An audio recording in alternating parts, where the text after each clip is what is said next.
안녕하세요. 조화로운 풍요를 꿈꾸는 웰스마인드입니다. 오늘 함께 나눌 책은 월러스 버틀스 지은 부의 과학입니다. The Science of Getting Rich. 월러스 버틀스는요, 그의 삶에 대해서 별로 알려진 것이 많지 않고 생전에 몇 권의 저서를 출판하긴 했으나 실패를 거듭해서 가난하게 살다가 만년에 이 책을 내면서 큰 성공을 거두었다고 합니다. 이 책은 오늘날 발전할 수 있는 책 가운데 직접적으로 부의 축적에 관해 논의한 가장 오래된 것 중에 하나라고 합니다. 초판이 발행된 이래 나폴레온 힐, 데일 카네기, 로버트 슐러, 앤서니 라빈스 등 많은 성공자들에게 영향을 준 성공 철학의 고전으로도 유명합니다. 네, 그럼 책의 서문으로 들어가 보겠습니다. 이 책은 철학책이 아니다.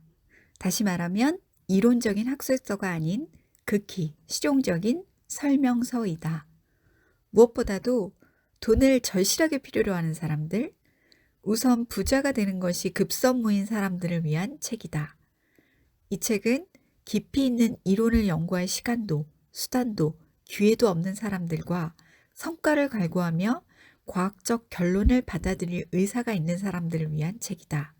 그리고 행동하기를 원하는 사람들을 위한 책이다. 당신은 마르코니나 에디슨이 발표한 전기의 법칙을 믿는 것과 마찬가지로 나의 말을 믿어주기 바란다.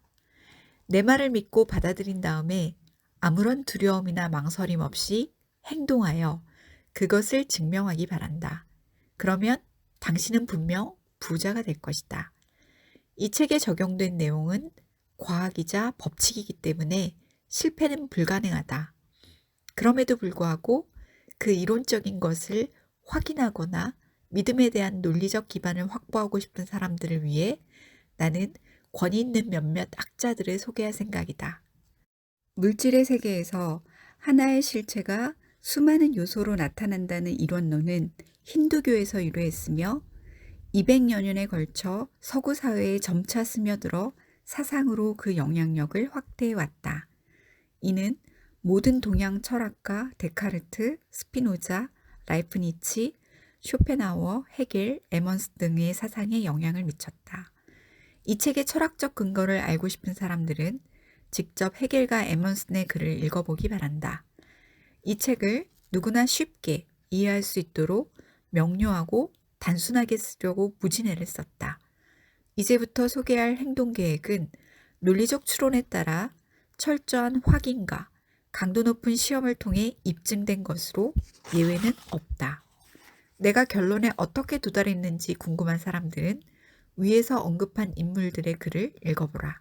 그리고 실제 생활에서 그들과 같이 성공적인 결실을 얻고 싶은 사람들은 이 책을 읽어라. 그리고 이 책이 말한 바대로 행동하라. 부의 세계를 지배하는 법칙이 있다. 부자가 되는 것은 과학이다. 이것은 대수학이나 산수처럼 정확하다. 부를 얻는 과정에는 그것을 지배하는 몇 가지 법칙이 있다. 그 법칙을 배우고 따르면 수학 법칙의 정확함처럼 확실히 부자가 된다. 자기 소유의 돈과 재산을 가지고 있는 것은 어떤 일을 특정한 방식으로 행동한 결과이다. 이 방식으로 행한 사람들은 의도적이든 우연이든 부자가 된다. 이 방식에 따라 행하지 않는 사람들은 아무리 열심히 일하고 많은 능력을 가지고 있어도 계속 가난하다. 같은 원인은 항상 같은 결과를 생산하는 게 자연 법칙이다.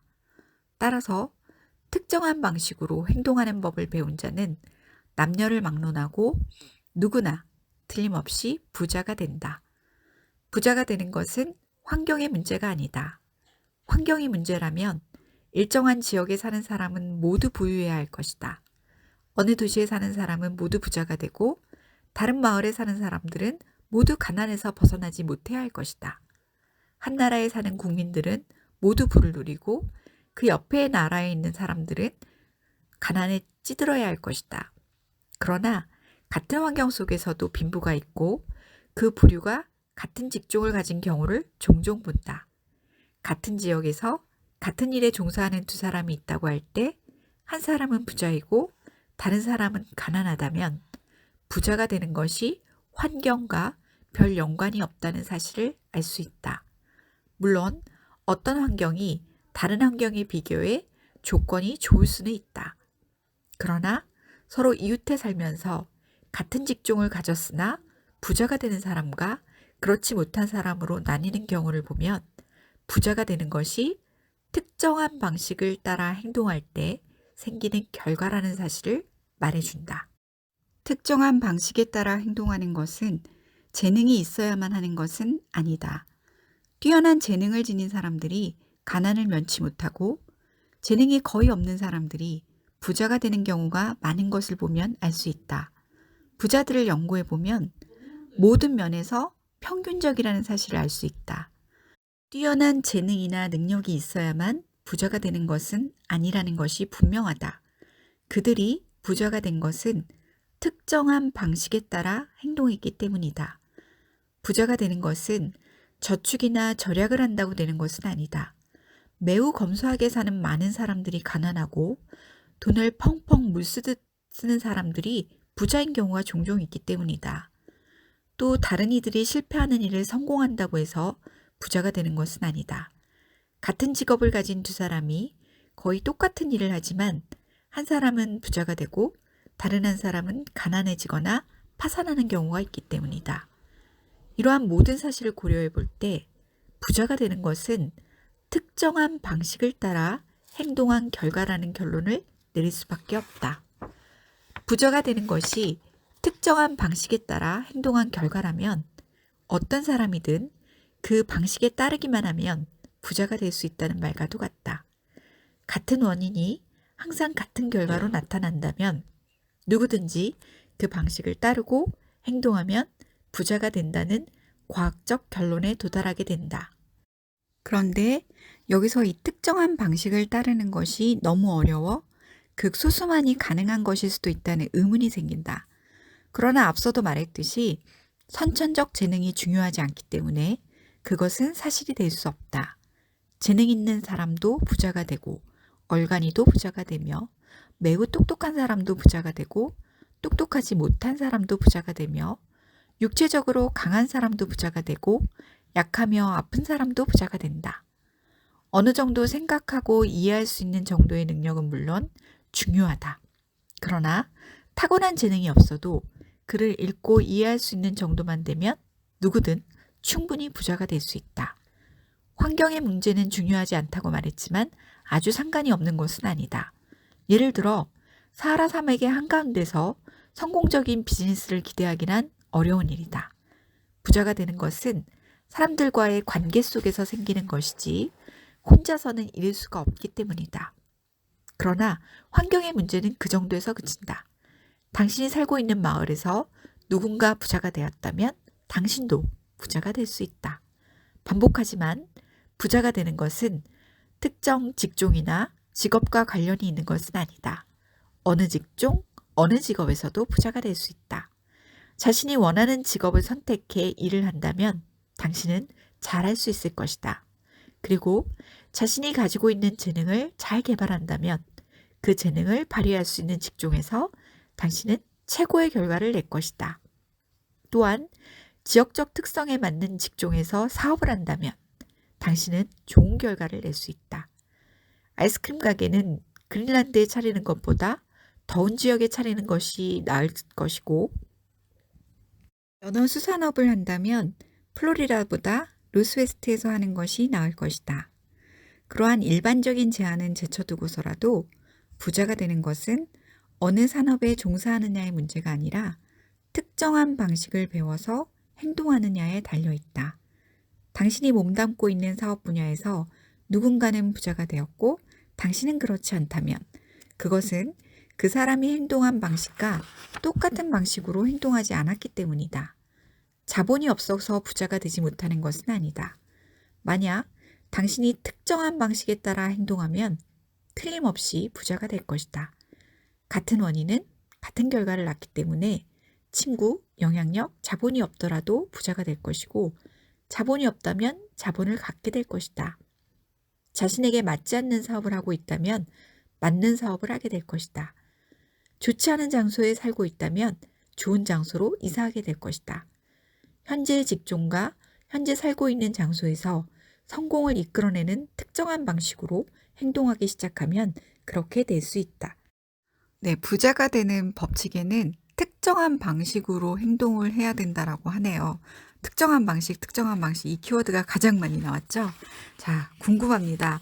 도대체 특정한 방식이 어떤 건지, 챕터 3에서부터 그 이후에는 매번 그 특정한 방식에 대해서 요약을 하고, 거기 또 계속 이렇게 누적해서 특정한 방식이 맨 마지막에 요약이라고 나와 있어요. 그걸 하나 읽어드리면 이 책에서 말하는 특정한 방식을 이해하실 수 있을 것 같습니다. 생각하는 물질이 있다. 그것은 만물의 근원이며 우주의 모든 공간을 침투해 스며들고 가득 채웠다. 이 물질 속에 생각이 깃들면 그 생각대로 형태가 만들어진다. 인간은 생각으로 어떤 것들의 형태를 만들어낼 수 있다. 무형물질에 자신의 생각을 각인함으로써 생각한 것을 창조할 수 있다. 이를 위해서는 경쟁적인 마인드가 창조적인 마인드로 바뀌어야 한다. 그렇지 않으면 창조적인 무형지능 물질과 조화가 깨지기 때문이다. 사람들은 자신에게 내려온 축복에 진실로 감사한 마음을 가짐으로 해서 무형 물질과 완벽한 조화를 이룰 수 있다. 감사는 인간의 마음과 무형 물질의 마음을 하나로 결합시키고 그로 인해 인간은 무형 물질로부터 생각을 얻게 된다. 인간은 깊고 지속적인 감사의 마음을 통해 무형 지능 물질과 합일되고 그로 인해서만 창조적인 마인드를 유지할 수 있다. 갖고자 하는 것, 하고자 하는 것, 되고자 하는 것의 정신적인 영상을 명확하게 만들어야 한다. 그 영상을 머릿속에 간직한 채 소망하는 모든 것을 내려주는 초월적 힘에 무한한 감사를 드린다. 부자가 되고자 하는 사람은 쉬는 시간에 영상을 떠올리고 그것이 현실로 나타나게 됨을 진심으로 감사해야 한다. 흔들리지 않는 믿음과 감사의 마음을 자주 묵상함은 너무 중요해서 아무리 강조해도 지나치지 않는다. 이러한 과정을 통해 무형의 생각은 물질에 전달되고 창조력이 가동된다. 창조적 에너지는 기존의 자연스러운 성장 통로와 현재의 산업 및 사회 질서를 통해 작용한다. 정신적 영상에 포함된 모든 것은 틀림없이 눈앞에 나타난다. 단, 이 책의 지침을 따르고 흔들리지 않는 믿음을 가졌을 때만 그러하다. 원하는 것이 실제로 다가왔을 때 그것을 받으려면 능동적인 행동이 뒷받침되어야 한다. 이 행동은 현재 자신의 자리를 지키는 것만으로는 부족하다. 정신적 영상의 실현을 통해 부자가 되겠다는 목적을 마음속에 간직하고 있어야 한다. 그리고 매일 그날 할 수 있는 일을 모두 해야 한다. 그리고 각각의 행동을 성공적으로 처리해야 한다. 현금 가치보다 많은 사용 가치를 모든 사람들에게 주어야 한다. 그래야만 거래가 삶을 성장시키는 방향으로 나아간다. 성장하고 있다는 생각을 품어서 만나는 사람들에게 성장한다는 느낌이 전달되게 해야 한다. 이 같은 지침을 실천하는 사람은 틀림없이 부자가 될 것이다. 그들이 얻게 되는 부의 크기는 명확한 비전과 목적에 대한 확고함, 그리고 믿음의 불변성과 감사의 깊이에 따라 달라질 것이다. 네, 요약에서도 얘기했듯이 부의 크기는 명확한 비전과 목적에 대한 확고함에 따라서 달라진다라고 했는데요. 사실 우리가 어떠한 어떤 비전 이런 것들을 혼자서 생각은 많이 해보지만 그걸 명확하게 그리고 그걸 영상으로 계속 떠올려서 쉬는 시간에도 그 영상, 자기가 생각하고 있는 영상을 떠올려야 된다라고 하는데 그게 참 쉽지 않은 것 같아요. 네, 이때 이 주제에 대해서 자신의 부에 대한 주제에 대해서 코칭을 직접 한번 받아보면서 내가 생각하고 있는 부에 대한 목적, 그리고 앞으로 그 부를 통해서 무엇을 이루고 싶은지에 대한 비전, 이런 것들을 한번 코칭을 받아본다면 굉장히 명확해지고 자연스럽게 원하는 것들을 항상 영상으로 떠올릴 수 있는 좋은 도구가 될 것 같습니다. 네, 이 책 부의 원리는 반복적으로 읽으면서 자신의 잠재력에 계속 주입시켜주는 그야말로 원리를 계속 상기시켜주기에는 매우 좋은 책인 것 같습니다.